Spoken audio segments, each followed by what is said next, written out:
გარემოს დაცვა ეს ის საკითხია, რომელზეც დღეისათვის მსოფლიოს თითქმის ყველა განვითარებული ქვეყანა წუხს და ზრუნავს. ბუნებრივი კატასტროფის თავიდან ასაცილებლად სხვადასხვა საერთაშორისო ორგანიზაცია თანხასა და ძალისხმევას არ იშურებს. გარემოს დაცვა ყველა იმ ღონისძიებას გულისხმობს, რომელიც მიზნად ისახავს ადამიანის მიერ გარემოსთვის მიყენებული დაზიანებების აღმოფხვრას, პირველ რიგში კი რეკრეაციული ზონების გაშენებას.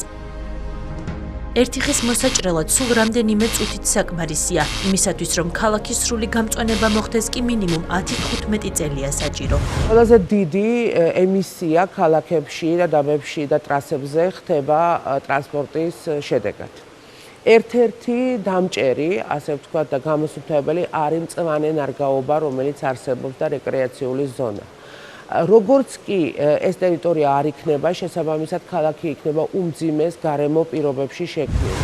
საქართველოში რეკრეაციული ზონების განადგურების პრობლემა ბოლო რამდენიმე წელია საკმაოდ მწვავედ დგას. კერძო საკუთრებაში გადაცემულ მწვანე ზონებს ტერიტორიის მფლობელების საცხოვრებელ სახლებად ან საკვებ ობიექტად გადაკეთებას უპირებენ, რაც თავისთავად ხეების მოჭრას გულისხმობს. ბუნების დამცველები და საზოგადოების ნაწილი ამ ქმედებას კატეგორიულად ეწინააღმდეგება და არაერთ აქციასაც მართავს, თუმცა მთავრობა პრობლემის მოსაგვარებლად ჯერჯერობით ქმედით ნაბიჯებს არ დგამს. ციცითი და ქალაქ დაგეგმარების შესახებ კანონის მიხედვით უნდა იყოს ქალაქის გეგმები შედგენილი ან მიწათმოწყობის გეგმები, რომელიც თავისთავად არის ამ დასახლებული პუნქტის კანონი.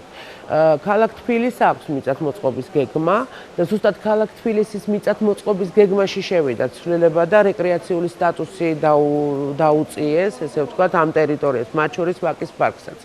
სიტუაცია პარადოქსულია, კანონი მწვანე საფარსაც იცავს და ინვესტორის უფლებასაც გაანადგუროს რეკრეაციული ზონები. პრობლემა ისაა, რომ ბოლო წლებში კერძო პირთა ინტერესების დაკმაყოფილების სურვილით ამ ზონებს ეს სტატუსი უბრალოდ ჩამოაშორეს, მოქალაქეობრივი თვითშეგნება კი დაივიწყეს.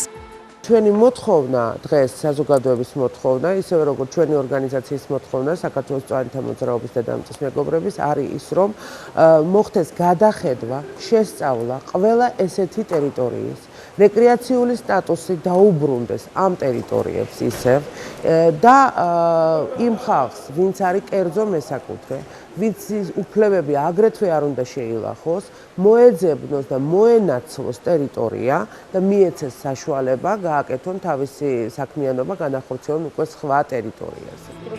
შედეგები კი რაც ქალაქში გამწვანების არარსებობას მოაქვს საგანგაშოა და ის პირდაპირ უკავშირდება თითოეული ჩვენგანის ჯანმრთელობას. მით უმეტეს რომ 2012 წელს ბუნებადამცველმა საერთაშორისო ორგანიზაციებმა თბილისი საცხოვრებლად ნაკლებად რეკომენდებულ ქალაქად უკვე მიიჩნიეს.